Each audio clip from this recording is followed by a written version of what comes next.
Hi, my name is Marieli A Colon, and I am one of the doctors that works in American Foot and Leg. I have been working here for 8 years. I was born and raised in Puerto Rico. I went to college in Puerto Rico, and I went to podiatry school in Miami, and I did my surgical residency in Chicago. Bunions are one of the most common conditions that we see in our office. It is extremely common, and a bunion is a deformity in the big toe. Usually you will see that your big toe goes towards your other toes, cramming the other toes, and you can see a prominent bone in the side of your foot. Usually the primary cause of a bunion is hereditary. It could be caused by ill-fitting shoes, as well as trauma or sometimes medical conditions like arthritis, but it's mostly inherited, like you inherit your eyes and your hair color from your parents. The bunion is the bony prominence. Most of the time it presents with symptoms like swelling, redness, and extreme pain when wearing tight-fitting shoes. And sometimes it is just pain while bending the foot or bending the toe.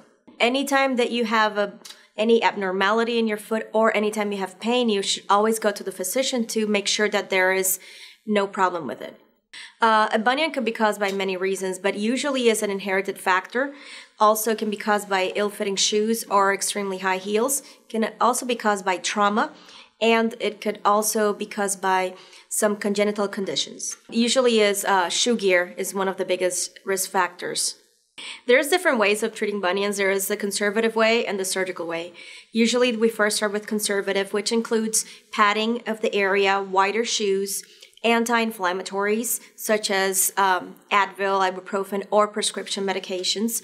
We can also give you an injection of steroids in the area to calm down the inflammation. Recommend putting ice every day. And if those conservative treatments don't work, then we go to surgical treatments, which usually include having surgery in the area. There are different types of surgeries that can be done, but they all involve cutting the bone. Usually it's a fairly quick recovery.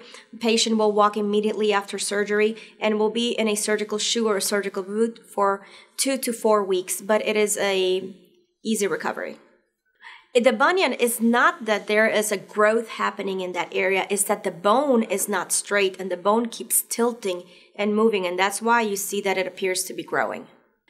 Usually we'll be changing shoes. Another good recommendation is a good pair of orthotics, which is an arch support made out of a mold for your foot. What that does is prevents it from becoming worse. It does not correct the deformity, but usually that is what is recommended. Hammer toes and bunions are extremely common, and usually someone that has bunions end up having hammer toes because the bunion, what it does is the big toe is tilted towards the other toes and starts cramming them. Yeah, a hammer toe is actually a digital contracture. The toe starts going up, and what happens is that the tendons start getting smaller and smaller. The way to correct it usually is the same as bunions. You can do padding, orthotics, wider shoes, but it becomes a point that does not alleviate the pain. And then surgery is indicated. Like bunion surgery, it is a relatively simple surgery. You just go in and cut the piece of bone out, and recovery is quick. It is something that we do at the same time. If you have a bunion and a hammer toe, we can correct at the same time. So then the recovery is just one instead of having 2 different types of surgery. You do not have to go to a hospital to have these procedures done. We have an outpatient surgery center, and it all can be done on an outpatient basis.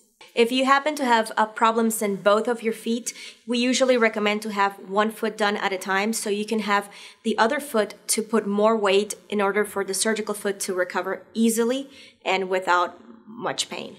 After having a foot surgery, usually patient is able to go into regular shoe gear within a month of surgery. It is not recommended to wear high heels higher than 2.5 inches, and high heels should not be worn for a whole day.